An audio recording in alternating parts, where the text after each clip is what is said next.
বহু আগে পত্রিকায় খবর আসছিল, রাতের 12টার সময় স্বামী বেচারা দোকান থেকে ঘরে আসলেন, দরজা খোলা, চাঁদের আলো, খানা খাচ্ছেন বসে বসে, জানালা খোলা। বাহিরে রাত 12টার পরে হালকা বৃষ্টি, বাহিরে ছিল নারীদের কাপড় রোদ্রে দেয়া দিনের বেলা, বিদ্যুতের তারের উপরে। আল্লাহর বান্দি ঘরওয়ালি চলে গেলেন, কাপড়টা নামায় নিবেন, বৃষ্টি পড়তেছে, স্বামী ঘরে খানা খাচ্ছে, কাপড়টা ধরে এমন জোরে টান মারছে বিদ্যুতের তার ছিঁড়ে গেল। ছিঁড়ে যাওয়ার পরে মহিলাকে ধরে ফেললো। স্বামী বেচারা দেখেই খানা ফেলায় দৌড়। স্ত্রীকে যখন ধরলো তিনিও জায়গায় ব্রেক হয়ে গেল। দোনোজন ছটফট করে দেখতেছিল কুকুর। কুকুর গিয়া দৌড়াইয়া বিদ্যুতের তারডারে দাঁত দিয়া কামড়ায়া ছড়ায়া দিয়া কুকুর জায়গায় মারা গেল, আর মালিক দোনোজন জিন্দা হালাতে বেঁচে থাকলো। কুকুর প্রমাণ করে দিল মালিকের জীবন বাঁচাতে গিয়া নিজের জীবনটা দিয়া দিলাম, বিনিময়ে মালিক আমারে 1 টাকাও মাসে বেতন দেয় না, আমারে 2 মুঠো খানাও দেয় না। সকালে দেখলে একটা লাথি দেয় আর গালাগালি করতে থাকে। ওরে বান্দা, তাকায় দেখ, মানুষ মানুষের সাথে বেঈমানি করতে পারে, কিন্তু ভিন্ন মাখলুক মানুষের সাথে বেঈমানি করে না। এরপরও নিয়ন্ত্রণ করা যাইত না, কিন্তু আজ এক বিশাল হরিপুরের এলাকার ময়দান, কোন নিয়ন্ত্রণের জন্য কিছুই নাই, কোন পিপিলিকার আওয়াজ নাই। এটাই গোটা জাতিকে জানায় দেওয়া দরকার। এই ময়দান থেকে দেখে দেখে শিক্ষা নাও, মুসলমান উগ্রবাদী না, জঙ্গিবাদী না, মুসলমান উশৃঙ্খল না, মুসলমান আদর্শ নবীর আদর্শের উম্মত। এরা উশৃঙ্খল নয়, এরা জঙ্গি নয়। যারা মুসলমানকে আঙ্গুল দেখিয়ে জঙ্গি বলে, মূলত তারাই জঙ্গি, তারাই সন্ত্রাসী। আমার এরে নবীর উম্মতের দল, আমাদের আদর্শ দিয়া বিজয়ের মালা গলায় পরে নাও। ও যুবক, আমিও তো আপনার মতো একটা যুবক সন্তান, আমি আপনি তো ভিন্ন কেউ না। কে আপনাকে একটু ভিন্ন স্লোগান শিখাইয়া আলাদা আলাদা করে ফেললো? রাত শেষে কিন্তু হিসাব একটা। কে আওয়ামী লীগ করেন, কে বিএমপি করেন, কে কোন দল করেন, কে কোন পীর সাহেবের মুরিদ, কে তাবলিগ, কে চরমনাই, কে উজানি, কে আলিয়া, কে কওমিয়া, কে স্কুল কলেজ ভার্সিটি, কোনো হিসাব নাই। রাতের বেলা বালিশে যখন মাথা লাগায় দেই তখন হিসাব এক জায়গায় চলে আসে। আমরা সবাই এক আল্লাহর গোলাম, আখিরি নবীর উম্মত, আমরা মুসলমান। কথা ঠিক না? এই কথা যদি বালিশে মাথা লাগায় কেউ ভাবে, তাহলে কোনো মুসলমান মুসলমানের বিপক্ষে অবস্থান নিতে পারে না। মুসলমান মুসলমানের বিরুদ্ধাচরণ করতে পারে না। আসলে এত বয়ানের পরেও কেন পরিবর্তনের শূন্য? একমাত্র কারণ আমার অন্তরে আল্লাহর ভয় নাই, তাকওয়া নাই, জাহান্নামের ভয় নাই। এর নবীর আশিক উম্মতের দল, জমিনের মধ্যে সবাই এসেছিলাম একই হালাত, নাকি শুধু চাটখিলের মানুষ এসেছিলেন লঙ্গি পড়ে? জি ভাই, আমিও যে হালাতে আসছি আপনিও সেই হালাতে আসলেন। এরে ভাই, আপনি মুসলমান, আমিও মুসলমান, আপনার আল্লাহ আমার আল্লাহ এক, আপনার নবী আমার নবী এক, আপনার কোরআন আমার কোরআন এক, আপনার কাবা আমার কাবা এক, আপনার মরণের হালাত আমার হালাত এক, আপনার কাফন হবে 3টা, আমার হবে 1টা বেশি। তাহলে আমার 3টা, আপনার 1টা কম না সমান? কাফনও সমান, কালার হবে আলাদা। কারো কাফনের কালার হবে সবুজ, কারো কাফনের কালার হবে কালো। কি হবে? সবার। এরে ভাই, যদি কাফনের কালারও এক হয়, এই মাঝখানের সময়টা কেন কিলাকিলি করো কালার নিয়া? ও ভাই, তুই পাঁচকুল্লি দিলি কেন? তুই গোল টুপি দিলি কেন? তুই সবুজ টুপি পরলি কেন? কালো টুপি পরলি না কেন? কালার নিয়ে দ্বন্দ্ব করিও না। বান্দা যে টুপি মাথায় দিয়েছে, ধন্যবাদ জানাও। আমাদের অবস্থা এতই যে দুর্বল, টুপি যে পরে না এর নিয়ে কোনো ফিকির নাই, যে টুপি পরছে এর নিয়ে কিলাকিলি। এ ভাই, তুই উঁচাটা দিলি কেন? নিচাটা দিলি কেন? কল্লি মল্লি ফাইলি কই, সাদা ফাইলি কই, লাম্বা দিলি কেন? এই যে কিলাকিলি। যারা টুপি দেয় না এদের নিয়ে চিন্তা নাই, যারা নামাজ পড়েই না এদের নিয়ে চিন্তা নাই, যারা পড়ে এদের নিয়ে পেছন দিয়ে টানে। এই বেটা, জোরে আমিন বললি না কেন? আস্তে বললি কেন? হাত নাবির নিচে বাঁধলি কেন? মাথায় বাঁধলি না কেন? এটা কিলাকিলি শুরু হয়ে গেছে। অথচ যারা নামাজ পড়েই না এদের নিয়ে কোনো চিন্তাই নেই, এদের নিয়ে কোনো চিন্তাই নেই যে বেনামাজি ভাইজানকে নামাজি বানাতে হবে। এরে নবীর উম্মত, এগুলো তো চিন্তা করতে হবে, গবেষণা করতে হবে। কারণ ভিন্ন কোন মাখলুকাতের আল্লাহ গবেষণার মেধা দেন নাই, একমাত্র মানব জাতিকে মেধা দিয়েছেন, ফিকির করার, ভালো মন্দ যাচাই করার মতো জ্ঞান দান করেছেন। এজন্য আল্লাহ বলেন, আফালা তাতাফাক্কারুন আফালা তুবসিরুন আফালা তাকিলুন। বান্দা, কেন গবেষণা করো না? কেন চিন্তা করো না? কেন বুঝিয়াও বুঝো না?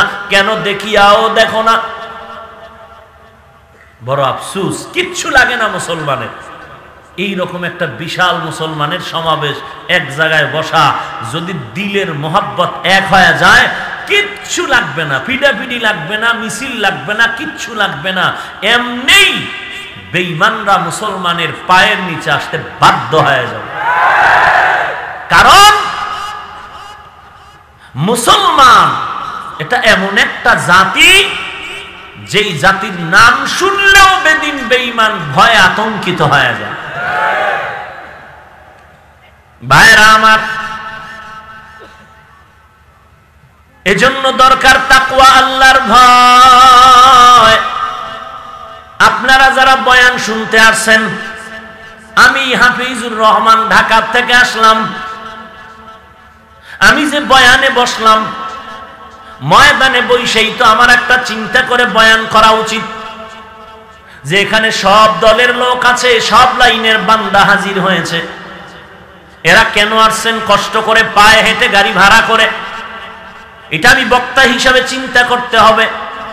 দ্বিতীয়ত, আমার উপরে আল্লাহর দেওয়া নিয়ামত, আমার মতো ভালো কণ্ঠওয়ালা অনেক আছে, আমার থেকে ভালো জ্ঞানী, ভালো ইলমওয়ালা আছে না নাই?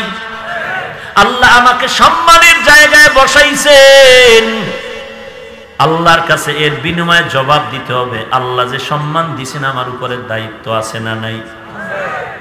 আমি যে বয়ান করি, আমার বয়ানের মাকসাদ কি, উদ্দেশ্য কি? এই লোকগুলো এখানে আসছে কেন? এদের তো একটা মেসেজ দিতে হবে। এরা তো কিছু নিতে আসছে, তো আমি কি দিতে চাই? উভয়ের একটাই উদ্দেশ্য থাকবে। আমি বক্তা হিসাবে চিন্তা, আল্লাহর পক্ষ থেকে গোটা জাতি উম্মতকে জাহান্নাম থেকে বাঁচানো, আর উম্মতেরও চিন্তা থাকবে কোরআন সুন্নাহর কথা শুনে আমল করব, নেক আমল করব, জাহান্নাম থেকে বেঁচে জান্নাতের পথে চলব। এই চিন্তা করে বয়ান করতে হবে। আবার বছর শেষ, বালিশে মাথা লাগাইয়া প্রত্যেক বক্তার চিন্তা হিসাব মিলাতে হবে। আমার যে দায়িত্ব বয়ান করার, যে নিয়ামত আল্লাহ দান করেছেন, আমার এই বয়ানের দ্বারা জাহান্নাম থেকে কি পরিমাণ মানুষ বাঁচতে পারলো। আমি যে বয়ান করি, সারা দেশের মানুষ আমাকে মাথায় নিয়ে নাচে, স্বাগতম জানায়। আমার ফলাফল কি দাঁড়াইলো?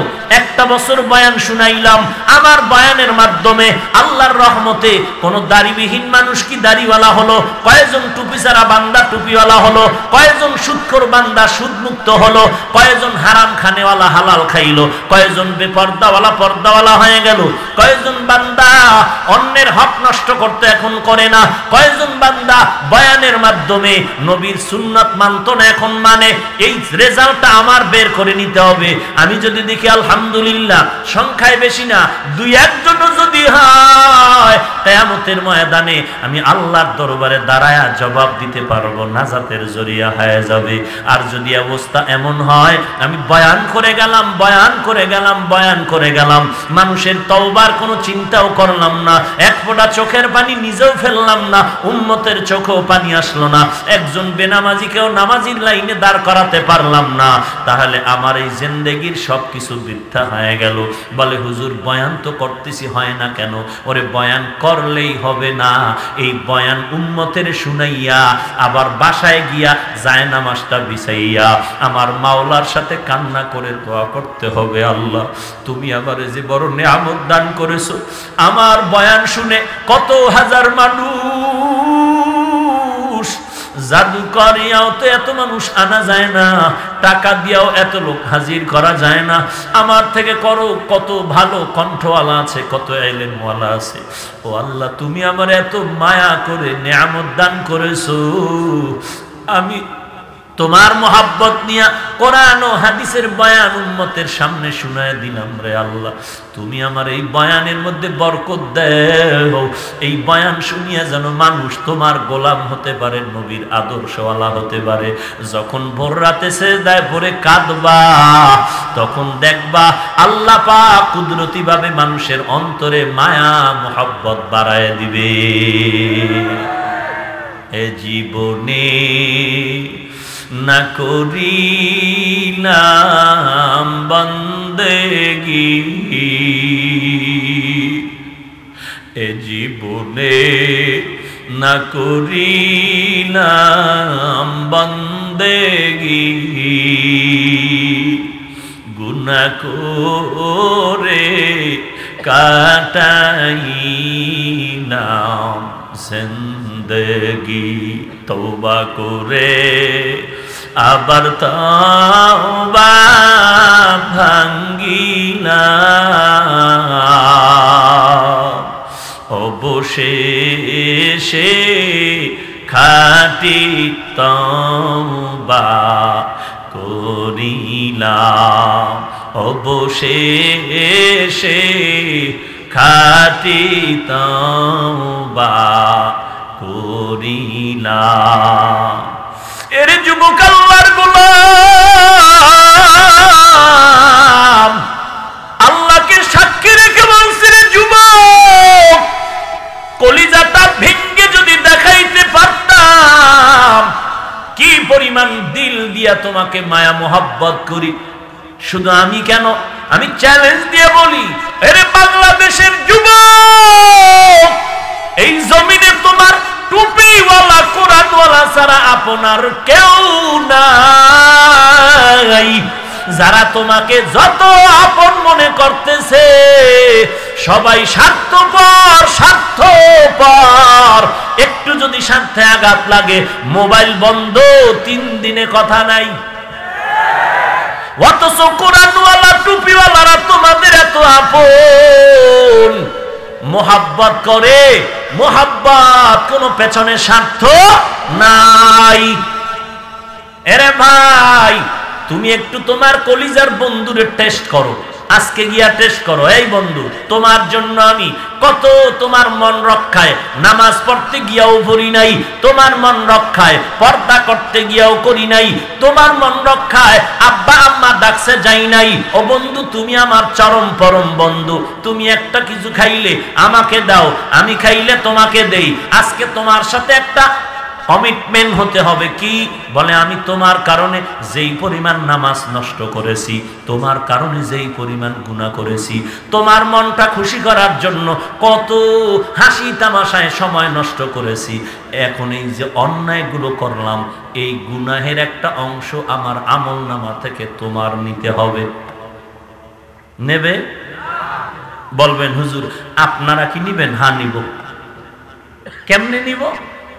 যখনই তুমি একজন আল্লাহওয়ালা কোরআনওয়ালার কাছে গিয়া বলবা, হযরত আমি একজন গুনাহগার, জাহান্নামের আসামি, আমার মতো খারাপ আর কেউ নাই, আমি এই যুবক বয়সে গুনাহ করে করে আমার হাতটাকে নাপাক করেছি, জিহ্বাটারে নাপাক করেছি, আমার চোখ নাপাক, কান নাপাক, অন্তর নাপাক।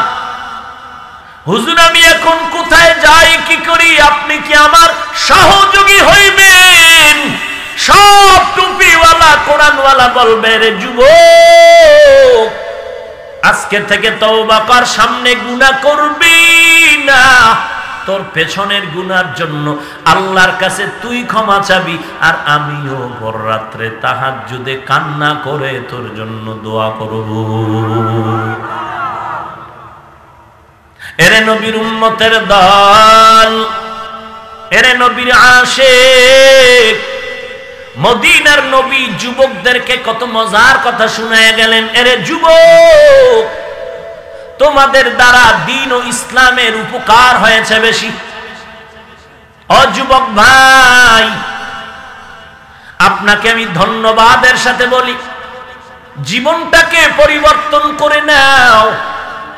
লেখাপড়া করতেছেন স্কুল কলেজ ভার্সিটিতে, ধন্যবাদ। তবে আপনি লেখাপড়া করতেছেন, আপনার মা বাবার একটা টার্গেট আছে, আপনারও টার্গেট আছে। কি টার্গেট? আপনি ডাক্তার হতে চান, আপনি সাংবাদিক হতে চান, ইঞ্জিনিয়ার হতে চান, প্রফেসর হতে চান।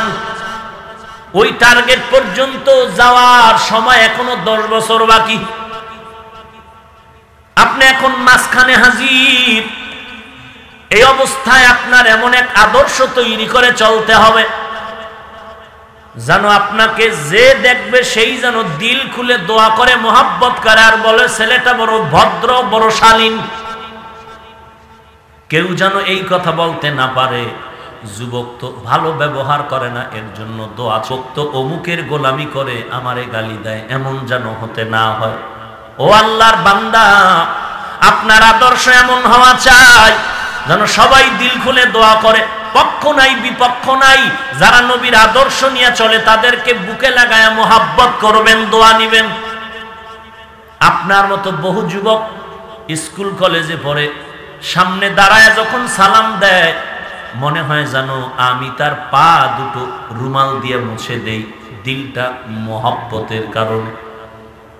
ওই বান্দা এসে দোয়া চায় আর বলে, হুজুর আমি কলেজে পড়ি, জীবনে বহু অপরাধ করেছি, আজ থেকে আমি তওবা করে নিয়েছি, আর এক ওয়াক্ত নামাজ আমি বন্ধ করব না। ও যুবক ভাই, আমি বলি না আপনি কলেজ থেকে মাদ্রাসায় আসবেন, খবরদার। আপনি কলেজে পড়বেন, ডাক্তার হবেন, আমার জন্য গৌরব। কারণ গোটা দুনিয়ার বেঈমানেরা চতুর্দিক থেকে মুসলমানের উপরে আক্রমণ। ওরা হঠাৎ করে যদি বলে মুসলমানের উপরে বয়কট, কোনো ঔষধ দেওয়া হবে না। আপনার মতো মুসলমান ভাই বেঈমানের চ্যালেঞ্জের মোকাবেলায় দাঁড়ায় বলবেন, এ বেঈমান, তোদের ঔষধ আমাদের লাগবে না, ইনশাআল্লাহ আমাদের মুসলমানের জন্য আমরা মুসলমান ডাক্তারেরাই যথেষ্ট। কিন্তু লাগবে আদর্শ, না হয় সুনাম ধরে রাখতে পারবেন না। আদর্শ মানুষকে অনেক উঁচু করে ফেলে। এজন্য লাগবে আল্লাহর ভয়। আল্লাহর ভয় নিয়ে আল্লাহ আর একটা আদেশ করলেন, বান্দা জবানটারে কন্ট্রোল করো। কারণ জবান এমন একটা অস্ত্র, এই জবানের একটা কথার দ্বারা পরিচয় পেয়ে যাবে আমি ভালো না খারাপ। এই জবান এমন একটা অস্ত্র, এই জবানের একটা কথায় অপরিচিত মেয়েটা আমার স্ত্রী হয়। জবান এমন একটা অস্ত্র, যে এই জবানের একটা কথায় আমার কলিজার টুকরা স্ত্রী আলাদা হয়ে যায়। জবান এমন একটা অস্ত্র, এই জবানের একটা কথায় নিরাপদ মানুষ ফাঁসির মঞ্চে চলে যায়, ফাঁসির আসামি মুক্ত হয়ে যায়। এই জবান এমন একটা অস্ত্র, এই জবানের ব্যবহারে দুশমনটা কলিজার বন্ধু হয়ে যায়, আবার এই জবানের ব্যবহারে বন্ধুটা পর্যন্ত দুশমন হয়ে যায়। খারাপ লাগতেছে আপনাদের? মোনাজাতের দিকে এগিয়ে যাব? কষ্ট হয়? ও যুবক ভাই, আল্লাহ যদি জিজ্ঞাসা করে জীবনে কত রাত বন্ধু বান্ধব নিয়ে আড্ডা দিয়া কাটাইলি, আমার দিনের স্বার্থে কি একটু সময় দিতে পারলি না? আল্লাহ প্রত্যেক যুবক মুরব্বী সবাইকে আপনি দ্বীনের জন্য কবুল করে নিন। আরো মোহাব্বতে বলেন ভাইরা আমার, জবানটাকে হেফাজত করো হে যুবক, হো মুরব্বীর দল। কেমনে জবানটারে কন্ট্রোল করবেন? কষ্টের দিয়া লাগাবেন বলে না, তাকওয়ার বেড়াজাল তৈরি করেন। ওমরে ফারুক নবীর একজন সাহাবী, নবীর গর্দান কাটার জন্য তরবারি নিয়ে দৌড়ায়। সেই ওমর আমার নবীর এত ভক্ত হয়ে গেলেন যে এখন ওমর নবীর এত বড় আশিক, মুখের মধ্যে একটা পাথরের অঙ্কর ভেতরে রাখেন। কি ব্যাপার? বলে বেহুদা অনর্থক কথা বললে হিসাব দিতে হবে, প্রয়োজনে হবে কঙ্কর বের করে কথা বলি আবার ভেতরে রাখি। এটা আল্লাহর ভয় না থাকলে সম্ভব নয়। জবানটারে হেফাজত করার জন্য এক নাম্বার ওয়াদা করতে হবে, মিথ্যা কথা বলা যাবে না। মিথ্যা কথা বলা সওয়াব না গুনাহ? বলেন, মিথ্যা কথা বলা একটা মহাপাপ, মিথ্যা বলা যাবে না রে ভাই। আল্লাহ বলেন মিথ্যার শাস্তি কেমন? ওয়াইলু ইয়াউমাইযিল লিল মুকাদ্দিবিন, ওয়াইলু ইয়াউমাইযিল লিল মুকাদ্দিবিন। মিথ্যাবাদীর জন্য ওয়াইল নামক জাহান্নাম, মিথ্যাবাদীর জন্য ওয়াইল নামক জাহান্নাম, মিথ্যাবাদীর জন্য ওয়াইল নামক জাহান্নাম। পয়গম্বরের সামনে একজন অপরাধী দাঁড়াইয়া বলে, ও পয়গম্বর, আমি বহু অন্যায় করেছি, অনেক অপরাধ করি, তবে আপনি আমাকে একটা মেডিসিন দিবেন, একটা অন্যায় থেকে আমি বেঁচে যাব। বলে কি মারাত্মক অন্যায় করো? আল্লাহর বান্দা বলে আমি জিনা করি, আমি মদ পান করি, আমি মিথ্যা কথা বলি, আমি চুরিও করি।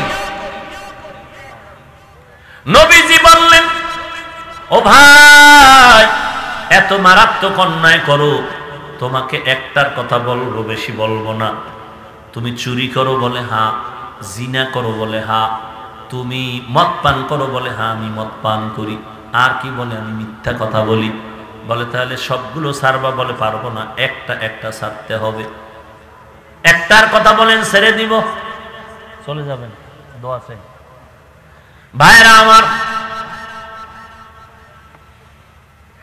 নবী কয় তুমি জিনা করো, মদ পান করো, মিথ্যা কথা বলো, চুরি করো, আচ্ছা ঠিক আছে, যেহেতু একটা তুমি ছাড়তে চাও, তো আজকে একটা নাও। কি? মিথ্যা কথা বলবা না। আল্লাহর বান্দা ওয়াদা করলেন, হ্যাঁ আমি মিথ্যা কথা বলবো না। এবার খুব খুশিতে দৌড়। নবীজি আমারে চুরি করতে বন্ধ করেন নাই, চুরি নিষেধ করেন নাই, জেনা নিষেধ করেন নাই, মদ পান করতে নিষেধ করেন নাই। বলেছেন কি বলা যাবে না? মিথ্যা বলা যাবে না। মনের খুশিতে দৌড়ায় আর কয় আজকের চুরিটা হবে বরকতের চুরি। নবী জানছেন, নিষেধ করেন নাই, তো ভিআইপি ঘরে যেতে হবে আর চুরির জন্য। বাসায় গিয়া রেডি হচ্ছেন, কার ঘরে যাবেন? এলাকার বড় লোক, তার ঘরে আর চুরি হবে। নবীর কথা জানার পরেও চুরি, বরকতের চুরি। কিছু দূর যাইয়া দাঁড়ায় গেল, থমকে দাঁড়িয়ে এলো। অন্তরের মধ্যে একটা সংকোচ এসে গেল, আমি চুরি করার পরে যদি এই ঘরের মালিক গিয়া নবীর কাছে কয় আমার মাল নাই, নবী তো জানে আমি বড় টাটকা চোর। নবী যদি আমারে জিজ্ঞাসা করে চুরি করছো, ওয়াদা তো দেওয়া আছে, মিথ্যা বলা, তাহলে আমার তো স্বীকার করে নিতে হবে। না, আমি রসুলের কাছে দ্বিতীয়বার অপরাধী হইয়া দাঁড়াতে চাই না। ধুর, চুরি বন্ধ, বাড়ি রওয়ানা। বাড়ির মধ্যে গিয়া মদের বোতল হাতে নিয়েছে, মদ পান করবে, হঠাৎ করে বাধা। মায়ার নবী যদি আবার জিজ্ঞাসা করে মদ পান করেছিস? মিথ্যা তো আদা করেছি বলা যাবে না, তো বলতে হবে হ্যাঁ। না, আর দ্বিতীয়বার আমি অপরাধী হইয়া নবীর সামনে দাঁড়াবো না। মদের বোতলটা ফেলে ভেঙ্গে চুরমার করে দিল। জিনার হালাতটাও এমন হয়ে গেল যে নবী জানতে পারলে তো আমাকে স্বীকার করতে হবে না, নবীর সামনে আর জিনাকারী হইয়া পরিচয় দিতে চাই না। সব অন্যায় থেকে বান্দা বেঁচে গেল।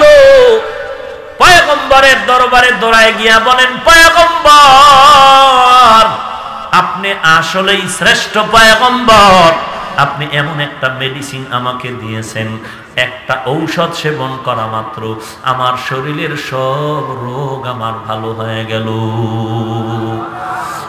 ইমামুল আউয়ালিন আল আখিরিন বহরে সদকা রহমাতাল লিল আলামিন সাইয়্যিদুল কাউনাইন খাতমুল মুরসালিন আখির আমদ বুদ ফখরুল আউয়ালিন। এরে নবীর আশিক উম্মতের দল, আমার নবীকে পাইয়া তুমি এখনো চিনতে পারো নাই কেমন নবী পেয়েছো?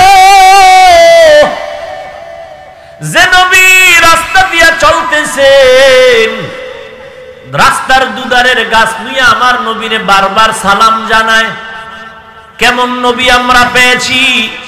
যে নবীজি হাঁটার সময় সূর্যের তাপ যেন কষ্ট না দেয়, মেঘ ছায়া দিচ্ছে, কেমন নবী পাইলাম? যে নবীর ঘাম মোবারক থেকে মেশকের ঘ্রাণ। আম্মা জান আয়েশা রাদিয়াল্লাহু আনহা বলেন, নবীর ঘাম মোবারক বোতলে ভরে রাখতাম, আর বড় বড় অনুষ্ঠানে আমরা আতর হিসাবে ব্যবহার করতাম। ও নবীর উম্মতের দল, আজকে ১৫০০ বছর গত হয়ে গেল, ওই নবীর আদর্শ তোমার মাথায় তুমি কায়েম করতে পারলা না রে যুবক ভাই। ওই নবীর সুন্নাত, রেখে যাওয়া সুন্নাত, ও এলাকার মুসলমান একটু জবাব দেন, আমার নবীর রেখে যাওয়া সুন্নতের আমল কারা করবে? হিন্দু বলেন। নবীজির রেখে যাওয়া আদর্শের সুন্নতের আমল করবে বৌদ্ধ বলেন, কারা করবে? কোন দেশের মুসলমান?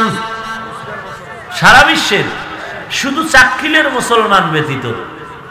আপনাকেও মানতে হবে। নবীর সুন্নাত না মানলে কোনো অসুবিধা? কথা বলেন না কেন? আছে? যদি আছে মনে করেন তো মানেন না কেন? মাথার চুলগুলো কেটে ক্রিকেটারের সাইজে ইন্দুর আর বান্দর হলেন কেন? ও যুবক, বলো তোমার চুলগুলো আমার মদিনার নবীর লাইনে কাটতে কি তোমার মজা লাগবে না? বলো তুমি তাদের লাইনে কেটে কি লাভ? একটা লাভের কথা কও, আমিও কাটবো। একটা লাভ, যৌবন বাড়লো, চেহারা নুরানি হইল, পরীক্ষায় রেজাল্ট ভালো, আব্বা আম্মা কাঠিন দেখা দোয়া বাড়ায় দিল না। হয়তোবা দুই একজন গাঞ্জাখোর মাঝে মাঝে কয়, ধন্যবাদ বন্ধু, একটা কামের মতো আকাম করেছিস। তো গাঞ্জাখোরের ধন্যবাদ পাইলেও কি না পাইলেও কি? ওরে যুবক ভাই, ছোট করার জন্য বলি না। আজকে নবীর আদর্শ, নবীকে তো দেখতে পারেন নাই, শুধু নবীর আদর্শ দেখে আমেরিকার বৈজ্ঞানিক নীল আর্মস্ট্রং, মাইকেল কলিন্স কালেমা পড়ে মুসলমান হয়েছেন। নবীর আদর্শ দেখে ভারতের সন্তান, অক্সফোর্ড বিশ্ববিদ্যালয়ের থেকে ডিগ্রি নেওয়া সন্তান, টাকার অভাব নাই, জনবল, ধনবল, মনোবল, কিন্তু বান্দা শিব শক্তি স্বরূপজি আল্লাহর কোরআনের ছায়া ছায়া তলে সে কালেমা পড়লো। পাকিস্তানের হিন্দি গানের শিল্পী একটা গান গাইলে কোটি কোটি কোটি রুপি তার হাদিয়া। ওই বান্দা কোরআনের ছায়া তলে এসে গেল। আজকে তুমি সেই নবীর উম্মত হইয়া করতে পারলা না রে বাবা। আমি বলবো না তুমি আজকে আমার মতো টুপিওয়ালা দাড়িওয়ালা বুজুর্গ হয়ে যাও, তাও বলি না। ও যুবক ভাই, আল্লাহ বিবেক দিয়েছে, একটু বিবেক দিয়ে আমাকে জবাব দেন। আপনার মতো যুবক বন্ধু স্কুলে পড়ে, কলেজে পড়ে, ভার্সিটিতে পড়ে, এক ওয়াক্ত নামাজও বাদ দেয় না, আছে না নাই? ঢাকা বিশ্ববিদ্যালয়ে যান, জাহাঙ্গীরনগর বিশ্ববিদ্যালয়ে যান, কুষ্টিয়া বিশ্ববিদ্যালয়ে যান, চট্টগ্রাম বিশ্ববিদ্যালয়ে যান, যত বিশ্ববিদ্যালয় আছে তাকায় দেখেন, এখানে এমন এমন ছাত্র দেখা যায় মাথায় পাগড়ি, লম্বা জামা, লম্বা দাড়ি, দেখলে মনে হয় জাতীয় মসজিদের একজন খতিব। সে পারলো, আপনি কেন পারলেন না? ও যুবক, আপনার মতো আমার মতো কত যুবক ব্যবসা করে, চাকরি করে, এক ওয়াক্ত নামাজ বাদ দেয় না। আপনি কেন পারবেন না? আল্লাহর কাছে কি জবাব দিবেন একটু চিন্তা করেন। ও ভাই, আপনিও মুসলমান, আমিও মুসলমান, আপনিও কবরে যাবেন, আমিও কবরে যাব। আপনার আমার কবরের সাইজও হবে সমান, প্রশ্ন হবে সমান। আপনাকেও 3টা প্রশ্ন করবে, আমাকেও 3টা প্রশ্ন করবে। ওখানে গেলে কে পীর, কে মুরিদ, কে ধনী, কে গরিব কোনো পরিচয় নাই। 3টা সাদা কাপড়ের প্যাকেট বানায় দিলে কে কি কোনো খবর থাকবে না। ওই অন্ধকার কবরে এরে আল্লাহর বান্দা যখন রাখা হবে, 3টা প্রশ্ন করা হবে আপনাকেও আমাকে, একই প্রশ্ন। রবের পরিচয় দাও, ধর্মের পরিচয় দাও, রাহমাতুল লিল আলামিনের পরিচয়টা দাও। ও যুবক, পা 2টা যদি আগায় দিতা, আমি পায়ে হাত রেখে বলতাম, রে বাবা, আজকে নবীর আদর্শ তুমি মানবা না তো কে মানবে? ও যুবক ভাই, আমার নবীর আদর্শ তুমি পালন করবা না তো কে করবে? আমি এত পায়ে ধরে ধরে ধরে ধরে বলতেছি, এরপরও কেন তুমি টুপি পড়তে চাও না, নামাজ পড়তে চাও না? আর আমি হাফিজকে যদি কেউ কথার কথা 1 কোটি টাকা দিয়ে কয়, হাফিজ ভাই 1 কোটি টাকা দিলাম, আরো 4 কোটি পরে দিব, বিষয় কি? বলে নামাজ এখন থেকে 2 ওয়াক্ত কমায় দিবা। আমি জবাব দেওয়ার আগে আপনার দিল কি বলে? টাকার লোভে নামাজ ছেড়ে দিব? আল্লাহর কসম, এই টুপিটা যখন মাথায় দিয়েছি, পাগলের মতো টুপি মাথায় দেই নাই। চিন্তা ভাবনা করে টুপি পরেছি, চিন্তা ভাবনা করে দাড়িটা লম্বা করেছি, চিন্তা ভাবনা করে বুঝে শুনে লম্বা জামা পরেছি। চিন্তা করেছিলাম এই টুপির কারণে, এই দাড়ির কারণে, এই পোশাকের কারণে কত আল্লাহওয়ালা, আল্লাহর প্রিয় বান্দা, আলেম ওলামা জেলখানায় গেল, ফাঁসির মঞ্চে চলে গেল, জীবনটা চলে গেল। এরপরও টুপি ছাড়ে নাই, দাড়ি ছাড়ে নাই, এত কিছু চিন্তা করেও টুপি পরেছি। এই টুপির কারণে কত গালি, ইসলামের লাইনে চলার কারণে কত গালি, এরপরও টুপি ছাড়লাম না, দাড়ি ছাড়লাম না, বেপরদায় চলার চেষ্টা করি না। এরে আল্লাহর বান্দা, আপনার কাছে আমার মোহাব্বতের দিল ভাঙ্গা প্রশ্ন হলো, আপনার পায়ে ধরলেও আপনি নামাজ পড়তে চান না, আর আমাকে টাকার লোভ দেখাইলো নামাজ ছাড়তে চাই না। কারণটা কি? কারণ আর কিছু না, আল্লাহর কোরআন পড়লাম, নবীর বাণী দেখলাম, একটা কথাও মিথ্যা নাই। গুনাহ নিয়ে কবরে গেলে হবে জাহান্নামের আযাব। ও যুবক ভাই, আল্লাহর কোরআন কি পরিমাণ সত্য? কি কথা বলেন? আল্লাহর কোরআন মিথ্যা? কি পরিমাণ সত্য? অর্ধেক না পরিপূর্ণ? আছে কোনো সন্দেহ? ওই আল্লাহর কোরআনে কি জান্নাতের বয়ান নাই? ওই আল্লাহর কোরআনের মধ্যে কি জাহান্নামের বয়ান নাই? শুধু জান্নাত ও জাহান্নামের বয়ান আছে তাই না, জান্নাতে কারা যাবে, জাহান্নামে কারা যাবে, আল্লাহ তা স্পষ্ট করে বলে দিয়েছেন। ইন্নাল আবরারা লাফি নাঈম ওয়া ইন্নাল ফুজ্জারা লাফি জাহিম। নেক আমলওয়ালা জান্নাতে যাবে, গুনাহগারওয়ালারা জাহান্নামে যাবে। এখন আপনি আয়নার সামনে দাঁড়াইয়া কি পরিমাণ নেক আমল করতেছেন, কি পরিমাণ গুনাহ করতেছেন, এই আমলের দ্বারা আপনি বিচার করে নেবেন আপনি জান্নাতের পথে আছেন নাকি জাহান্নামের পথে আছেন। ও আল্লাহর বান্দা, আবার জান্নাতটা কেমন তাও আল্লাহ বলেছেন, জাহান্নামটা কেমন ভয়ঙ্কর জায়গা আল্লাহ তাও কোরআনে বলেছেন, মায়ার নবী বলেছেন। ওই মাইয়েতের দল মৃত্যুর পর কবরে যখন শোয়াইয়া সবাই বিদায় হয়ে যাবে, ওই কবরে 2 জন ফেরেশতা আমার কাছে আসবে, আপনার কাছে আসবে, একটা প্রশ্ন করবে, রবের পরিচয় দাও। যারা রবের সাথে সম্পর্ক রাখবে তারা বলবে রব্বি আল্লাহ, আমার রব হলেন আল্লাহ। দ্বিতীয় প্রশ্ন করবে, ধর্মের পরিচয় দাও। যারা ইসলাম ধর্মমালা, গলার মালা বানিয়েছে তারা জবাব দিবে আল্লাহর রহমতের দিন ইয়াল ইসলাম, আমার ধর্ম ইসলাম। এরপরে রাহমাতুল লিল আলামিনের সাথে একটা লাইন লাগায় বলবে, এই ব্যক্তিকে চিনো? যারা আমার মায়ার নবীর সুন্নতের আমল করেছে তারা বলবে নি তো আমার সেই মায়ার নবী, যেই নবীকে দেখতে আমি পারি নাই, যেই নবীর মুহাব্বতে ওলামাদের বয়ান শুনে নবীর আদর্শের টুপি পরেছি, দাড়ি রেখেছি, নামাজ পড়েছি, পর্দা করেছি, ওই নবীকে আমি কেন চিনব না? সে তো আমার মায়ার নবী, মায়ার নবী আমার। এই গেল আল্লাহ অর্ডার করবে ফেরেশতা, এই বান্দারে আর ডিস্টার্ব করিও না। দুনিয়াতে ঘুমাইতে পারে নাই, রাতের বেলা উইটা তাহাজ্জুদ পড়তো, জিকির করত, তেলাওয়াত করত, এখন তারে আরামের জান্নাতের বিছানাটা বিছায়া দাও। মায়ার নবী বলেন এমন একটা ঘুম বান্দা পড়ে যাবে, ইসরাফিলের সিংহার ফুৎকারের আগে আর তার ঘুম নষ্ট কেউ করবে না।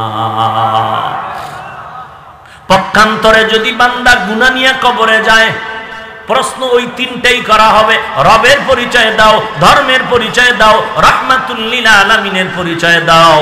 যদি বান্দা রবের দুনিয়াতেই না চিনে, ইসলাম না মানে, নবীর সুন্নাত না মানে, ওই বান্দা তখন একটাই কথা বলবে বারবার, হা হা লা আদরি, হা হা লা আদরি, হা হা লা আদরি। বড় আফসোস, আফসোস, আমি কিছুই জানি না, কিছুই জানি না, কিছুই জানি না।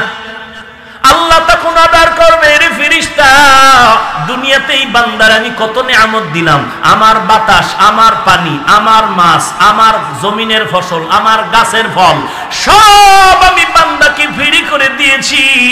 বান্দা সব নিয়ামত খাইয়া আমার ইবাদত করে নাই, নামাজটা ঠিক মতো পড়ে নাই, পড়ে নাই তো পড়ে নাই, আরো বিরোধিতা করছে, নিজেও টুপি পরে নাই, অন্যের টুপিও সহ্য করে না, নিজেও নামাজ পড়ে নাই, নামাজিকেও পছন্দ করে নাই, নিজে পর্দা করে নাই, পর্দাওয়ালাকেও পছন্দ করে নাই।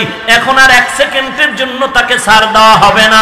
এরে ফেরেশতা, করায় গন্ডায় তার হিসাব নেওয়া হবে, হাসরের ময়দান তার জন্য বিচারালয় তো কায়েম করা আছে। এরে ফেরেশতা, আর দেরি করবা না, আল্লাহ ডেকে বলবেন কুদরতের আওয়াজ দিয়া, এরে কবরের মাটি দুই পার্শ্ব থেকে একটা সজোরে চাপ দাও। মাটির চাপ যখন দেওয়া হবে, মায়ার নবী বলেন পাজরের হাড়গুলো চুরমার হয়ে যাবে। একটা নয়, দুইটা নয়, 70 থেকে 99টা সাপ কবরে আসবে, জাহান্নামের আগুন। অনেকে কবরের আযাব বিশ্বাস করে না, আল্লাহ মাঝে মাঝে দেখায় দেয় কত কবরে আগুন, সাপ, বিচ্ছু, ধোঁয়া, আবার কত কবরের লাশ কাফন সহ 20 বছর পরে, 30 বছর পরে তাজাও পাওয়া গেল এই বাংলাদেশে। যত কবরের লাশ তাজা সব নামাজির কবর, আর যার যত কবরে আযাবের খবর পাওয়া গেল সব হলো বেনামাজির কবর। এরে নবীর উম্মতের দল, সারা রাত বয়ান করলাম, কি লাভ হবে রে আল্লাহর বান্দা? এখানে যারা বসছেন, অবস্থা যদি আপনার এমন হয়, আজকে ফজরের নামাজ পড়েন নাই, জোহরের নামাজ পড়েন নাই, আসরের নামাজ পড়েন নাই, মাগরিব এশা পড়েন নাই, এই বয়ান করলেও কি লাভ হবে, শুনলেও কি লাভ হবে? আপনি তো বলেন নামাজ ছাড়ার কোনো উপায় নাই, 5 ওয়াক্ত নামাজ তো লাগবেই, অথচ আপনি নামাজ আজকে 5 ওয়াক্ত ছেড়ে দিলেন, পড়লেন না। এরে ভাই, আল্লাহর মোহাব্বত নিয়ে তওবা করেন, গুনাহের কথা স্মরণ করেন। দুনিয়াতে আপনি দেখেন আপনার আপন, আপনার মা, আপনার আপন বাবা, আপন, রাতের বেলা ঘুমায় গেছেন, সকাল বেলা গিয়া মা থাক দিয়ে কয় বাবা ওঠ, আজকে অশুইনে আসছো, ফজরের নামাজটা আদায় করে নে। মা দরজায় যতই ধাক্কায়, অন্যদিন একটা ডাক দিলে সন্তান উঠে কয় মা আমি সজাগ, কিন্তু আজকে 10 বার ডাকতেছে, কোনো আওয়াজ নাই, ধাক্কা দিচ্ছে, কোনো খবর নাই। মায়ের অন্তরের দাগ কেটে গেল, ব্যাপার কি? দরজায় দিল লাথি, দরজা ভেঙ্গে ভেতরে ঢুকে দেখে সন্তান টান টান হয়ে শুয়ে আছে, বডির মধ্যে হাতটা লাগায় দেখে বরফের মতো ঠান্ডা শক্ত হয়ে গেছে। আম্মা জান একটা চিৎকার মেরে চিল্লায় বলে তোরা কে কোথায় আছো? দেখ আমার সন্তান আমাকে কাদাইয়া চির বিদায় হয়ে গেল। এরে বাবা, তুমি তাকায়া দেখবা তোমার মা তোমাকে সন্তানের বিরহে কান্না করে, তোমার আওয়াজ নেই। তুমি তাকাইয়া দেখবা তোমার বাবাই দৌড়াইতেছে, মসজিদে গিয়ে বলবি ইমাম সাহেব কোথাও যাইবা না, আমার কলিজার টুকরা সন্তানের জানাজা পড়ায় দিয়া যাইও। কেউ যাবে বাঁশবাগানে বাঁশ কাটার জন্য, কবর খনন করার জন্য। এরে আল্লাহর বান্দা, রাত্র 3টা বাজলে মা তাড়াতাড়ি টেলিফোন করতো, বাবা কই তুই, তাড়াতাড়ি বাসায়, আমি টেনশন করি আয়। কিন্তু বাড়ির দরজায় বাঁশবাগানে তোমারে কবরে রাখার পরে টেলিফোন নাই, কোনো খবর নাই তোমার খবর নেওয়া। চিরতরের গোসল করাইয়া এরপরে যখন তোমারে নিয়ে যাবে জানাজার প্যান্ডেলে, জানালা দিয়া মা দুঃখিনী কাঁদবেন আর বলবেন তোরা আমার বাবারে কোথায় নিয়ে যাও? বলে চির বিদায়ের স্থান কবরস্থানে নিয়ে যাই, তো একটু চেহারাটা একটু আমারে দেখায় যা। এরে নবীর উম্মতের দল, একটু চোখ দুইটা বন্ধ করে আধা মিনিট একটু চিন্তা করো। মাঠে কতদিন জীবনে খেলাধুলা করছি, কত বন্ধু বান্ধব নিয়েছিলাম, আজকে অনেকেই আমার সামনে নাই, দুনিয়াতেও নাই। লেখাপড়ার টেবিলে কত আনন্দ করেছিলাম, আড্ডা দিয়েছিলাম, অনেকেই নাই। এমন একটা দিন খবর হবে তুমিও নাই। সেদিন এক জায়গায় গিয়ে খবর শুনি কান্নার আওয়াজ। ওয়াজে আসার সময় যুবকের একটা দল রাস্তায় গাড়ি অ্যাক্সিডেন্ট হয়ে মারা গেল, ওয়াজে আসতেই পারে নাই। আর এক জায়গায় শুনি কান্নার আওয়াজ। মোনাজাতের পরে বাড়িতে যাওয়ার সময় রাস্তায় অ্যাক্সিডেন্ট হইয়া একদল যুবক বিদায় হয়ে গেল।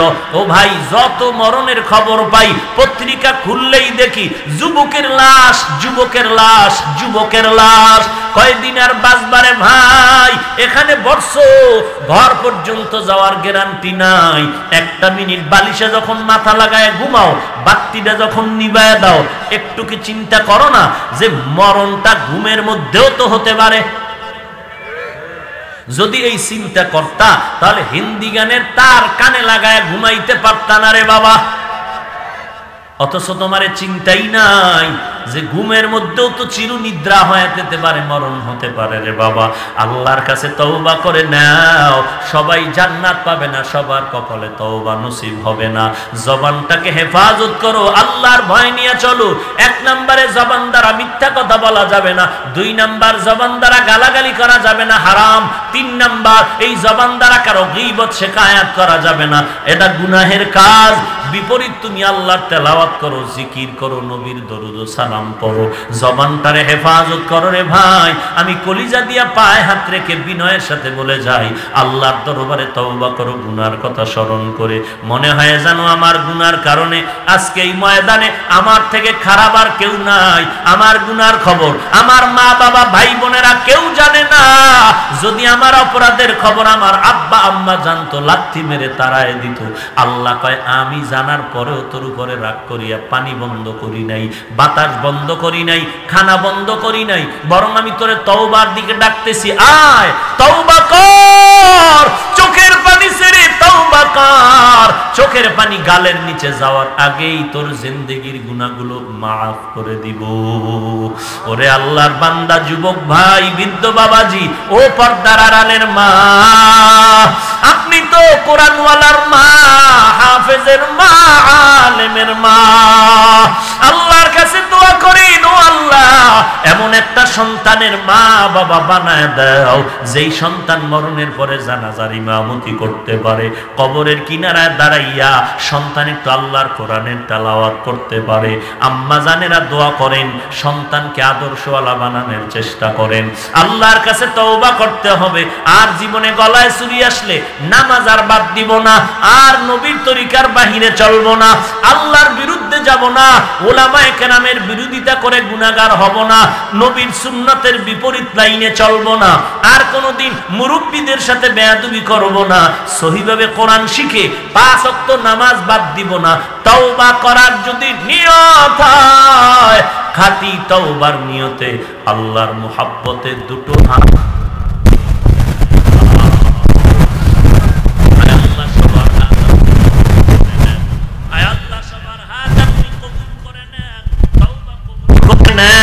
তওবার উপরে মজবুত হয়ে চলার তৌফিক দান করেন আল্লাহ। আমাদের ঈমান ও আমল মজবুত করে দেন আল্লাহ। আয় আল্লাহ আমাদের সকলের দিলের নেক আশা পূরণ করে দেন। আয় আল্লাহ এই মাহফিল কবুল করে নেন। আমার কলিজার টুকরা একজন যুবকের হাতও খালি ফিরায়া দিয়েন না রে আল্লাহ। আমরা যেমন দিল খুলে মোহাব্বত করি, আপনিও মোহাব্বতের নজরে আমার ভাইদের কবুল করে নেন। গুনাহের প্রতি ঘৃণা জমায়া দেন। সবাইকে দিনের খাদেম হিসাবে কবুল করেন, আমিন। আলহামদুলিল্লাহি রাব্বিল আলামিন, ওয়াসসালাতু ওয়াসসালামু আলা সাইয়্যিদিল আমবিয়া ওয়াল মুরসালিন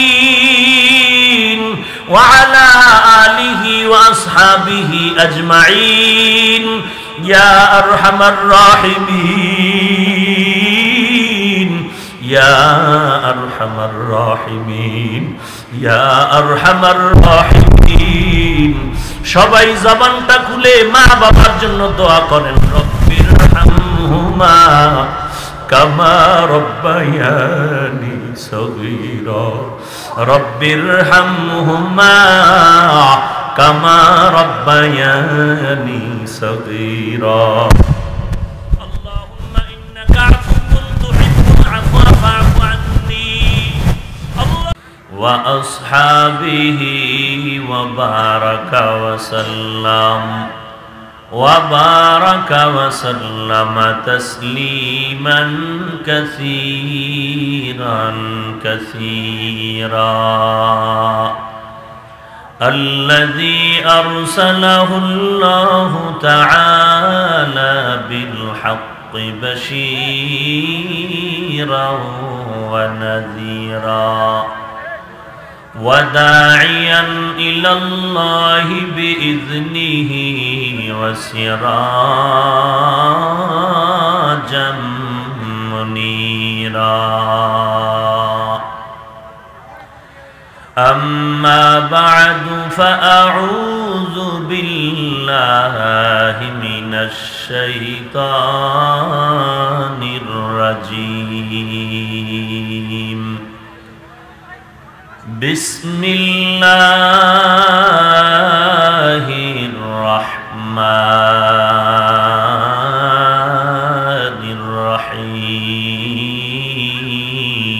الرحيم يا أيها الذين آمنوا اتقوا الله وقولوا قولا سديدا يصلح لكم أعمالكم ويغفر لكم ذنوبكم ومن يطع الله ورسوله فقد فاز فوزا عظيما وقال النبي صلى الله عليه وآله وسلم صل من قطعك واعف عمن ظلمك وأحسن إلى من أساء إليك أو كما قال النبي عليه الصلاة والسلام صدق الله مولانا العظيم وصدق رسوله النبي الأمي الكريم ونحن على ذلك من الشاهدين والشاكرين والذاكرين والحمد لله رب العالمين اللهم صل على محمد النبي الأمي وعلى آله وسلم تسليما سبحانك لا علم لنا إلا ما علمتنا إنك أنت العليم الحكيم رب اشرح لي صدري ويسر لي أمري واحلل عقدة من لساني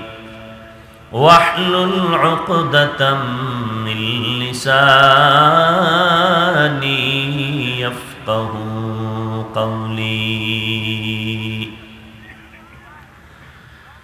सूरज ने दिया अपनी शुआओं को ये पैगाम सूरज ने दिया अपनी शुआओं को ये पैगाम दुनिया है अजब चीज़ को भी सुबह को भी शाम दुनिया है अजब चीज़ को भी सुबह को भी शाम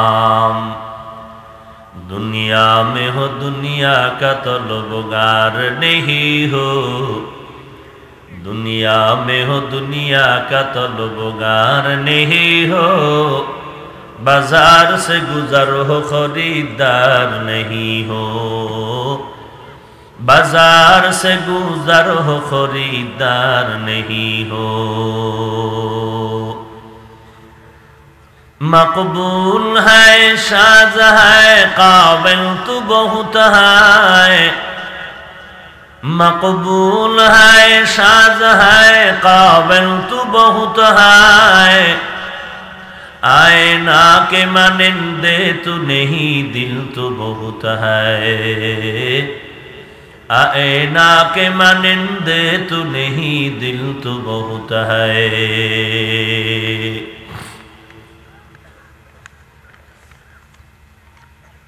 मरहुम हाजी मोहम्मद नूरेर জামান সাহেবের প্রতিষ্ঠিত হরিপুর আন-নূর হাফিজিয়া মাদ্রাসা ও এতিমখানার উদ্যোগে আয়োজিত 3 দিন ব্যাপী 21তম বার্ষিক ওয়াজ ও দোয়ার মাহফিলের আজ সমাপনী দিন 6 মার্চ 2020। মহতি এ মাহফিলে উপস্থিত মুহতারাম সম্মানিত সভাপতি जनाब अलहाज आली आजम खान बटन साहेब, हजरात उलामाए करम, दूर दूरान्त थेके आगत अल्लाह पाकेर आशिकीन जाकिरिन शाकिरिन मुहिब्बिन मुरुब्बियान एजाम,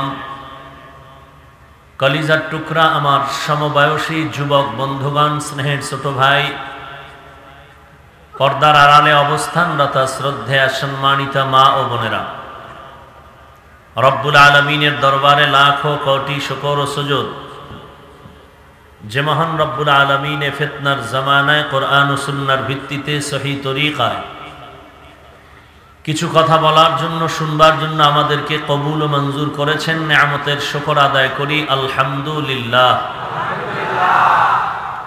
लक्ष कोटी दरूद ओ सालाम सय्यदुल मुरसलीन रहमतुल लिल आलमीन शफीउल मुज़निबीन खातमुन नबिय्यीन सय्यदुस सकलैन इमामुल मुरसलीन शफीअ आज़म रसूल अकरम रहमत आलम नबियुल अरब वल आजम हबीब किबरिया अशरफुल अंबिया सय्यदुल अंबिया शफीअ महशर साक़ी कौसर आका नामदार मदीना का ताजदार आफ्ताब नबूवत फ़ख्र मौजूदात सय्यदुल मखलूक़ात हज़रत मुहम्मदुर रसूलुल्लाह सल्लल्लाहु अलैहि व आलिहि वसल्लमेर ऊपर सर्वोपरि शुकर जादेर अक्लान्त परिश्रमे आज এই सुंदर आयोजन समय परामर्श अर्थ दिए दोया करे उपस्थित हुए माइक लाइट पैंडेलेर व्यवस्थापनार माध्यमे सहयोगितार हाथ जारा बाड़िয়েছেন प्रत्येकকেই अल्लाह रब्बुल आलमीনের खिदमतेर बिनिमये दुनियाते शांति परकाले चिरमुक्तिर व्यवस्था करे दिन। এই প্রোগ্রাম আজকে যে হরিপুরে হতে যাচ্ছে এটা চাটখিল থানা না, চাটখিলবাসীর কাছে আমি ঋণী। बहु आगे एक प्रोग्रामेर वादा सम्पूर्ण थाकार परेও आमी हाजिर होते पारिनी। ओई एलाकाटार नाम कि आमार तो मनेও নাই, फतेहपुर सुंदरपुर ग्राम।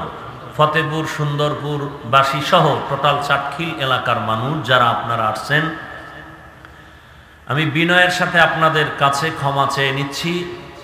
आसते ना पाराय मूलत आमी ओई दिन असुस्थ छिलाम, किन्तु आपनादेर किछु कथार कारणे विभिन्न हयतो मने कष्ट पेये किछु बोलेछि, एजন্য आमी क्षमा चेये निलाम। क्षमा चाওয়াটা এটা অভদ্রতা না, বরং আল্লাহর পাকের কাছে বেশি প্রিয় যে ভুল করার থেকে ভুল স্বীকার করে আল্লাহর কাছে বিনয়ী হওয়া আল্লাহ বেশি পছন্দ করেন।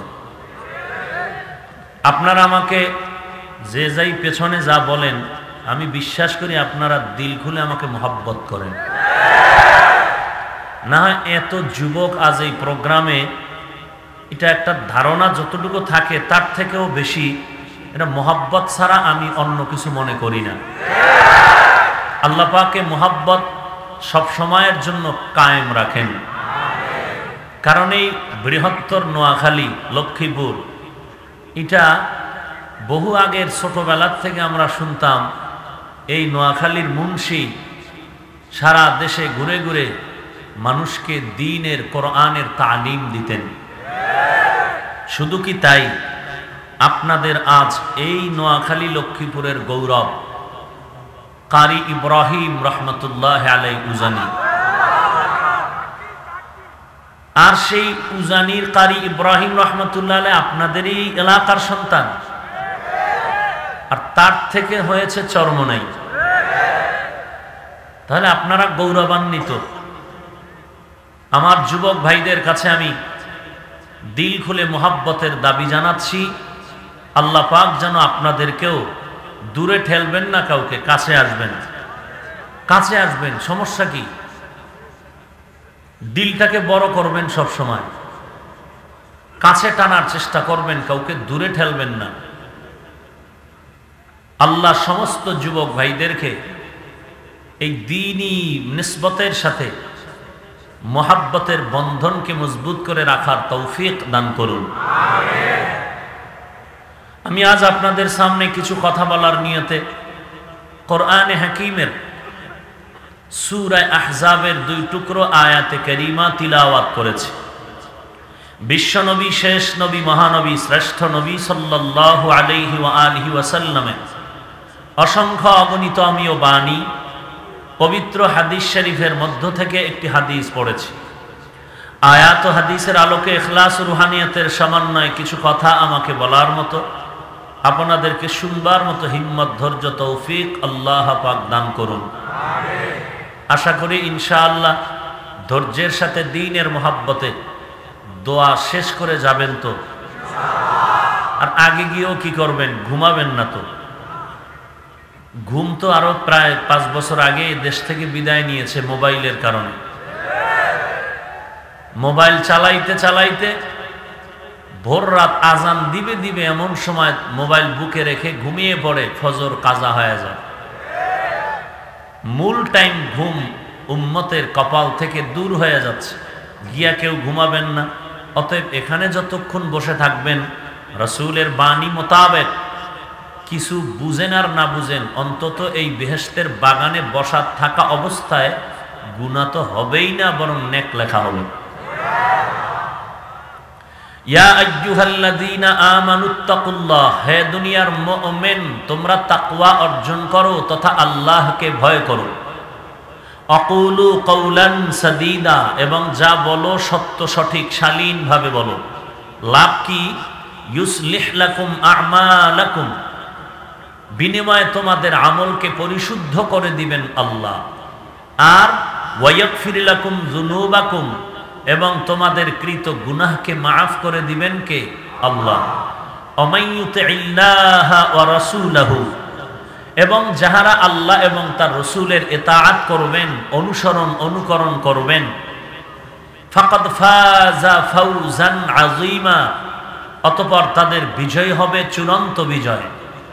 রাসূলুল্লাহ সাল্লাল্লাহু আলাইহি ওয়া আলিহি ওয়াসাল্লাম ইরশাদ করেন, সিল মান কাতাক, হে দুনিয়ার উম্মত আত্মীয়তার বন্ধনকে মজবুত করো, ছিন্ন করো না। ওয়াফু আম্মান যালামাক, তুমি কেউ যদি জুলুম করে তাকে মাফ করে দাও। ওয়া আহসিন ইলা মান আসাআ ইলাইক, তুমি সৎ আচরণ করো, ভালো ব্যবহার উপহার দাও যে তোমার সাথে খারাপ আচরণ করে। আয়াত ও হাদিসের তরজমা শেষ। আল্লাহ পাক দুটো আদেশ দিয়েছেন। 1 নম্বরে তাকওয়া অর্জন করো তথা আল্লাহকে ভয় করো। দ্বিতীয়ত জবানকে কন্ট্রোল করো, জবানকে হেফাজত করো। আর এই জবান হেফাজত ততক্ষণ পর্যন্ত সম্ভব নয় যতক্ষণ পর্যন্ত আল্লাহর ভয় অন্তরে জমা না হবে। আর আল্লাহ পাকের ভয় তথা তাকওয়া অর্জন করা ততক্ষণ পর্যন্ত সম্ভব নয় একজন তাকওয়াওয়ালা আল্লাহর প্রিয় বান্দার সংস্রব সহবতে না যাবে। আল্লাহ বারবার তাকওয়ার কথা বলেন। কোরআনের শুরু তাকওয়া, শেষও তাকওয়া। যালিকাল কিতাবু লা রাইবা ফীহি হুদাল লিল মুত্তাকিন। আল্লাহ বলেন, ইহা এমন একটি কিতাব আমি প্রেরণ করেছি, অবতীর্ণ করেছি, যে মুত্তাকিন যারা তাকওয়াওয়ালা এদেরকে জান্নাতের পথ অগ্রসর করে দিবে। শুরু তাকওয়া, শেষও তাকওয়া। ওয়াত্তাকু ইয়াওমান তুরজাউনা ফীহি ইলাল্লাহ। ভয় করো ওই দিন যেদিন আল্লাহর দরবারে সকলকেই প্রত্যাবর্তন করতে হবে, পালানোর কোনো সুযোগ নাই। ওই দিনটাকে ভয় করে বান্দা নিজের আমলকে পরিশুদ্ধ করে নাও। ইন্না আকরামাকুম ইনদাল্লাহি আতকাকুম। আল্লাহ বলেন, আমার কাছে দামি ওই ব্যক্তি যার মধ্যে থাকবে তাকওয়া। हर के दारत खौफे हक दर दिल मादाम जन्नतुल मअवा देहद ओरा मकाम जुज़बा हक ची जे मखाज इंसु जा फजले उआ मस्ते दर जुमला जहा। তাকওয়া এমন একটি সম্পদের নাম, যেই বান্দা তাকওয়ার সম্পদ অর্জন করলো, আল্লাহ বলেন এই বান্দা চূড়ান্ত বিজয়ী হয়ে গেল, বিনা হিসাবে জান্নাতি। ইন্নালিল মুত্তাকিনা মাফাজান হাদাইকা ওয়া আ'নাবা ইয়া আইয়ুহাল্লাযীনা আমানুসবিরু ওয়া রাবিতু يا أيها الذين آمنوا اصبروا وصابروا ورابطوا واتقوا الله لعلكم تفلحون।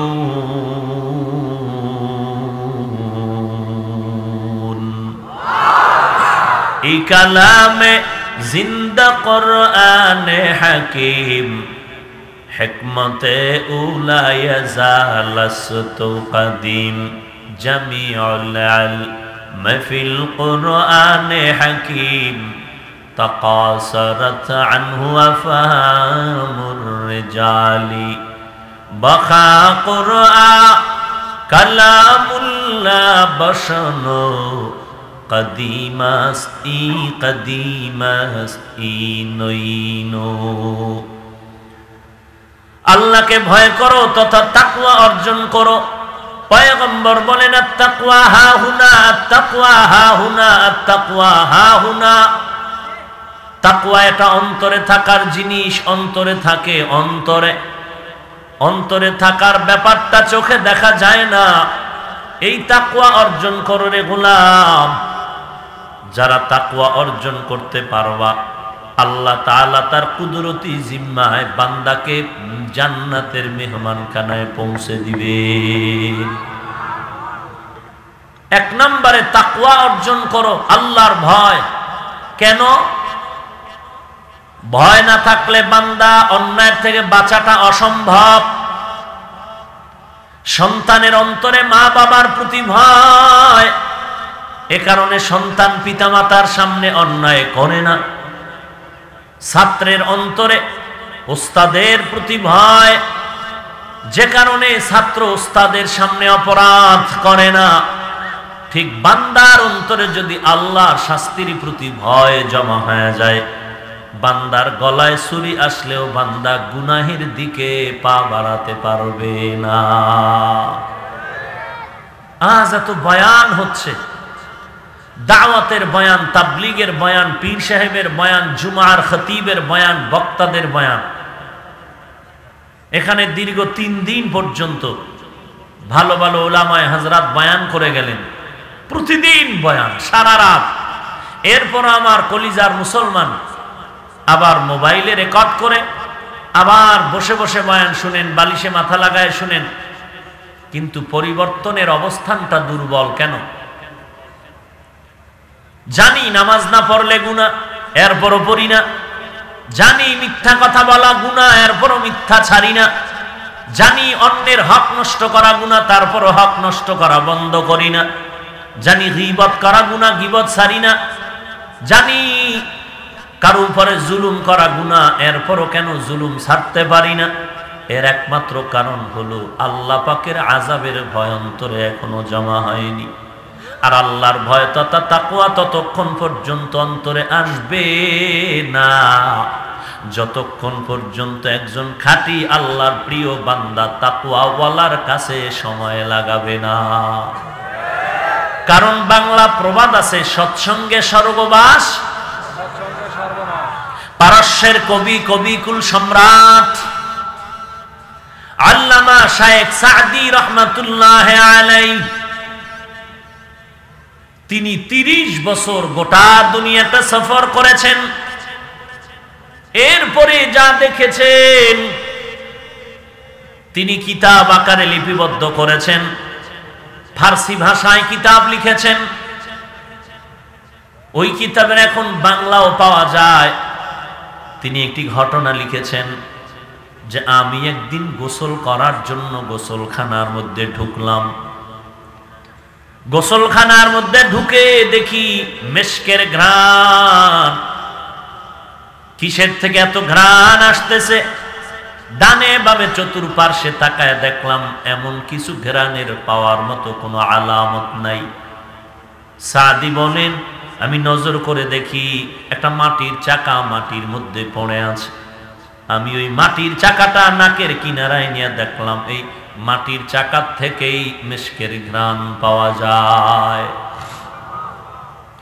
সাদি তার ফার্সি কবিতার ভাষায় মাটিকে প্রশ্ন করলেন, গলে খশবু ये दर हम्माम रूज़ेत रसीद अज़ दस्ते महबूबे बदस्तम बदू गुफ्तम के मिशके या आबीरी के अज़बुए दिलावीज़े तुमस्तम बगफ्ता मन गले ना चीज़ बूदम वलेकिन मुद्दते बागल नशुस्तम जमाले हम नशीदर मन असुर कोर वगरना मन हुमा खाकम के हंसता।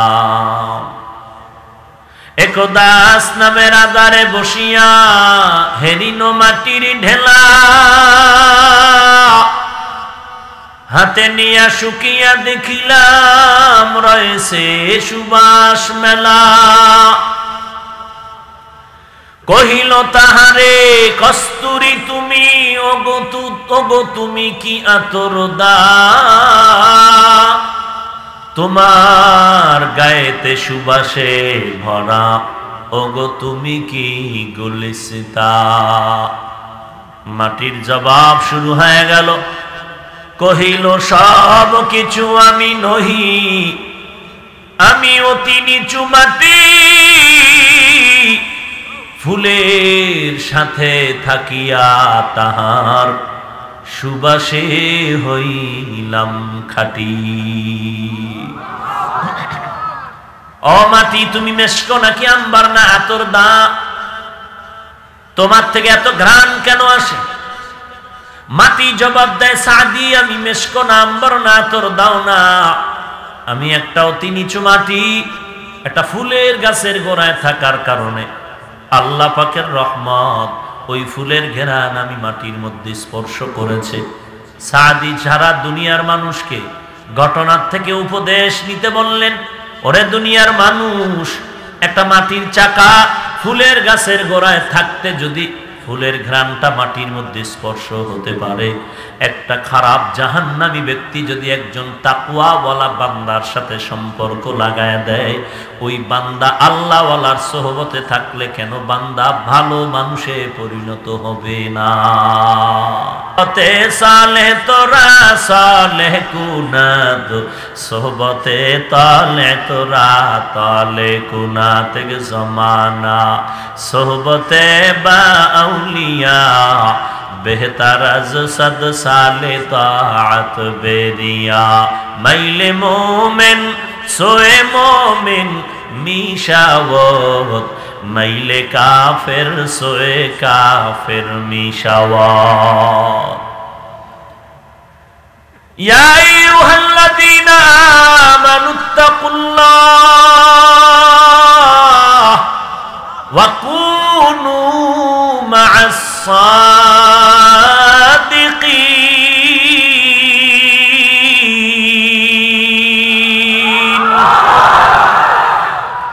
আল্লাহ তাআলা বলেন আমাকে ভয় কর এবং সত্যবাদী আমার প্রিয় বান্দা যারা তাদের বন্ধু হয়ে থাকো। এরে মুসলমান নবীর আশিক রাহমাতুল লিল আলামিন এমন একটি সময় জমিনের মধ্যে পদার্পণ করলেন যে সময়টা জাহেলিয়াতের যুগ, বর্বরতার যুগ, এত বড় খারাপ মক্কার মানুষ যা ভাষায় ব্যক্ত করা যায় না কত খারাপ। এক কথায় বলা যায় মক্কার মানুষের মতো খারাপ জমিনে আর কেউ ছিল না। অথচ এমন একটা দামি ঘর যেই বাইতুল্লাহর কিনারায় 1 রাকাত নামাজ পড়লে 1 লক্ষ রাকাত নামাজের সওয়াব আল্লাহ দান করেন। এমন দামি একটা ঘর যেই ঘরের দিকে শুধু বান্দা তাকাইয়া থাকলো আমল নামায় সওয়াব লেখা হয়। এমন দামি ঘরের পাশের মানুষগুলো এত খারাপ হলো কেন? লম্বা চওড়া কথার নির্যাস হলো এই মানুষগুলো মুরব্বি পায় নাই, কোনো ব্যক্তি ভালো মানুষ তখন পায় নাই। যখনই আপনার আমার মায়ার নবী জমিনের মধ্যে আগমন করলেন তখন আমার নবীর সংস্পর্শে যখন তারা চলে গেল এরা এতটাই যে ভালো মানুষ হয়ে গেল এখন এদের নাম শুনলে রাদিয়াল্লাহু আনহু বলা হয়। শুধু আমি না, আমার আল্লাহ বলেন রাদিয়াল্লাহু আনহুম আরাদু আন, আমি আল্লাহ সাহাবায়ে কেরামের উপরে রাজি, তারাও আমার উপরে রাজি। আমি আল্লাহ তাদেরকে ক্ষমা করে দিলাম। এই সাহাবা আল্লাহর কাছে এত দামি হয়ে গেল নবীর সোহবতের কারণে। শুধু তাই না, 10 জন সাহাবার নামে জিন্দা হালাতে জান্নাতের টিকিট জমিনে চলে আসলো। আমরা তো সেই আদর্শের উম্মত। আজ আমাদেরকে দেখলে কোনো বয়ান লাগবে না। মুসলমানের পয়গম্বর রাহমাতুল লিল আলামিনের আদর্শ এত সুন্দর, মাইকে বয়ান করে বুঝানোর অপেক্ষাও থাকবে না, বরং দুনিয়ার বেঈমানেরা শুধু নবীর আদর্শ দেখে দেখে কালেমাওয়ালা হয়ে যাবে। কিন্তু বড় দুঃখ যে আজ আমরা এমন একজন নবী পাইলাম যে নবীজির কোনো তুলনা নাই, কোনো গুনাহ নাই। কেমন মায়ার নবী আমার, যে নবীজির চেহারা মোবারকের দিকে নজর করলে পেটের ক্ষুধা নিবারণ হয়ে যায়। এর যুবক, ওই নবীকে নিয়ে গর্ব করবি, চ্যালেঞ্জ দিবি, সমস্ত দুনিয়ার বেঈমানের সামনে চ্যালেঞ্জ ছুড়ে দিবি আর বলবি রে বেঈমানের দল। জমিনের মধ্যে কত আদর্শের গান এখানে শুনলাম। আব্রাহাম লিঙ্কনের আদর্শের গান শুনলাম, মাও সেতুনের আদর্শের গান শুনলাম, লেনিনের আদর্শের গান, কালমার্সের আদর্শের গান, প্লেটোর আদর্শের গান। এক কথায় রেজাল্ট বের করে আমরা ঘোষণা দিলাম দুনিয়ার সকল আদর্শগুলো নাপাক, একমাত্র আমার কলিজার নবী মদিনার আদর্শই হলো পাক। আপনি দেখেন তো, নবীর বিদায়ের 1500 বছর গত হয়ে গেল। আজ এই নোয়াখালী চাটখিলের জমিনে মানুষ এত পরিমাণ হাজির হয়েছে। কেউ টাকার লোভেও আসেন নাই, খানার লোভেও আসেন নাই, এমনকি বসার বিছানাটাও ভালো না। সামান্য আপনাকে কেউ যদি একটা বিবাহের দাওয়াত দিয়া এই বিছানায় বলতো বসেন, কি পরিমাণ বিসমিল্লাহ ছাড়া জুতার বাড়ি খাইতো। কিন্তু এখানে যারা বসে আছেন, কত দামি দামি মানুষ বসে আছেন, শিক্ষিত মানুষ, ওলামায়ে কেরাম, আমার কলিজার টুকরা যুবক ভাইরা দাঁড়িয়ে আছেন, বসে আছেন, মনে কোনো কষ্ট নাই। বরং যদি আমি ওয়াদা নেই ভাইজানেরা, কতক্ষণ আপনারা সময় দিবেন, মনে হয় নবীর আশেকেরা মোহাব্বতের নজরে বলতে বাধ্য হবে, আমাদেরকে বয়ানের লাইনে যদি ফজর পর্যন্ত রাখেন আমরা থাকতে রাজি। কথা ঠিক না? একটু চিন্তা করেন, একটু চিন্তা করেন ব্যাপারটা কি। এতগুলো মানুষ যদি আমাদের এমপি মহোদয় বসায় রাখতে চান, এতগুলো মানুষ যদি এই প্যান্ডেলের মধ্যে কোনো মন্ত্রী মহোদয় বসায় রাখতে চান, আর যদি বলেন ৫,০০০ করে টাকা দিব, এই কথা বইলা এখানে আনলে মাইক দইরা যদি ১.৫ ঘন্টা এমপি মহোদয় বক্তব্য দেন, সবাই অনেক জ্ঞানী বান্দারা বলবে আপনারও বাদ, টাকাও বাদ গেলাম। শুধু তাই না, আবার বসারই বিছনা, তা তো কেউ বসবে না। বসার চেয়ার নিয়ে ভিআইপি, নন ভিআইপি, ফার্স্ট পারসন আর থার্ড পারসন নিয়ে কত কিলাকিলি, চেয়ারের বাড়ি। এই বুড়া প্যান্ডেলকে আবার নিয়ন্ত্রণের জন্য কত পুলিশ, কত র্যাব, কত আর্মি, কত কুকুরেরও প্রয়োজন হবে। কুকুর লাগে না? কারণ মানুষের উপরে আস্থা হারিয়ে ফেলেছি। কারণ যারই বানাইছি বডিগার্ড, সেনা জানি বডির মধ্যে আঘাত করে। এই জন্য কুকুর মানুষ বেঈমানি করতে পারে, একটা আল্লাহর ভিন্ন মাখলুক কুকুর বেঈমানি করে না। এজন্য দেখবেন যত কুকুর মালিকের বাড়ি লালন পালন করে, আজও পর্যন্ত কোনোদিন কোনো কুকুর মালিকের সাথে বেয়াদবি করে নাই, বরং